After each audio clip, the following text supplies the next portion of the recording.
नमस्कार, आप देख रहे हैं #भारत और मैं आपके साथ अन्वंशिका। महाराष्ट्र की राजनीति में एक नई और महत्वपूर्ण घटना सामने आई है। जी हां, बता दें अजीत पवार की पत्नी सुनेत्रा पवार अब महाराष्ट्र की डिप्टी मुख्यमंत्री बनने के लिए पूरी तरह से तैयार है। शनिवार सुबह सुबह ही सुनेत्रा पवार अपने बेटे पार्थ पवार के साथ मुंबई पहुंच गई।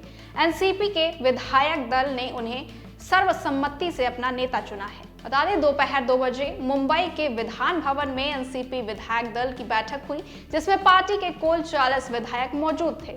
इस बैठक में सुनेत्रा पवार को आधिकारिक रूप से एनसीपी विधायक दल का नेता बनाया गया।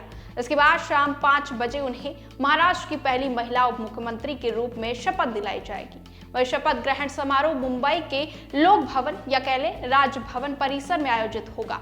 शपथ लेने से पहले मुख्यमंत्री देवेंद्र फडणवीस ने यह स्पष्ट कर दिया है कि महाराष्ट्र सरकार और महायुति गठबंधन एनसीपी के हित निर्णय का पूर्ण समर्थन करेंगे। सुनेत्रा पवार की शपथ लेने से पहले एनसीपी के वरिष्ठ नेताओं जैसे प्रफुल्ल पटेल और सुनील तटकरे ने उनसे मुलाकात की और उन्हें बधाई दी। इससे पहले दोनों पक्षों के बीच ये चर्चा भी चल रही थी कि एनसीपी के 2 गुटों के विलय पर क्या कदम उठाए जाएं।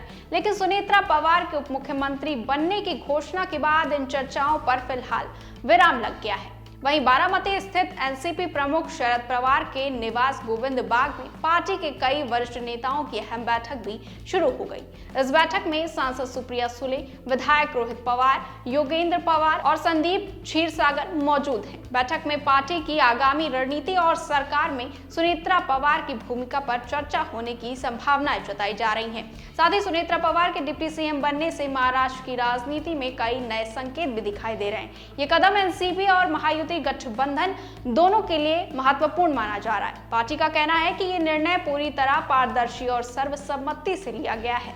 वहीं शरद पवार ने भी परिवार के एकजुट होने की बात करते हुए कहा कि अगर परिवार पर कोई विपदा आती है तो पूरा परिवार एकजुट रहता है। उन्होंने ये भी कहा कि परिवार में किसी प्रकार की समस्या नहीं है और सुनेत्रा पवार के निर्णय को सभी ने समर्थन दिया है। इससे ये साफ है कि एनसीपी परिवार के भीतर भी एकता और सामंजस्य बनाए रखने में विश्वास रखती है। सुनेत्रा पवार के मुख्यमंत्री बनने के पीछे कई राजनीतिक और रणनीतिक कारण भी बताए जा रहे हैं। बता दें एनसीपी के वरिष्ठ नेता और विश्लेषक मानते हैं कि ये कदम पार्टी के भीतर महिला नेतृत्व को मजबूत करने और आगामी चुनावों में पार्टी की स्थिति को और मजबूती देने के लिए उठाया गया है। इसके साथ ही महायुति गठबंधन में भी ये स्पष्ट संदेश गया है कि एनसीपी की भूमिका महत्वपूर्ण है और पार्टी की प्राथमिकताओं को ध्यान में रखते हुए ही निर्णय लिए जा रहे हैं। वहीं सुनेत्रा पवार का ये कदम महिलाओं के राजनीतिक नेतृत्व को भी बढ़ावा देने वाला माना जा रहा है, क्योंकि महाराष्ट्र में पहली बार किसी महिला को डिप्टी सीएम के पद पर बैठाया जा रहा है। मुंबई पहुंचने के बाद सुनेत्रा पवार ने मीडिया से कहा कि वो पूरे मनोयोग और ईमानदारी के साथ अपने कर्तव्यों का निर्वहन करेंगी।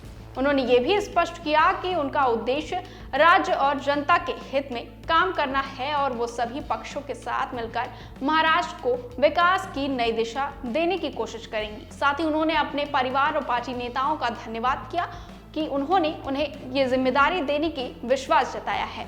उनके बेटे पार्थ पवार भी उनके साथ मुंबई में मौजूद थे और उन्हें इस नई जिम्मेदारी के लिए शुभकामनाएं दी। इस पूरे घटनाक्रम ने महाराष्ट्र की राजनीति में नया मोड़ ला दिया है। सुनेत्रा पवार के डिप्टी सीएम बनने के बाद राज्य की राजनीति में महिलाओं की भागीदारी और बढ़ गई है।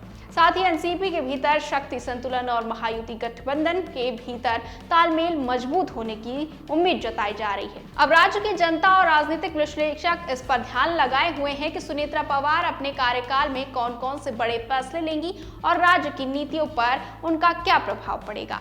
इस शपथ ग्रहण के बाद महाराष्ट्र की राजनीति में नया अध्याय की शुरुआत होगी और सभी की नजरें सुनेत्रा पवार पर टिकी रहेंगी। फिलहाल के लिए बस इतना ही। बने रहिए #भारत के साथ।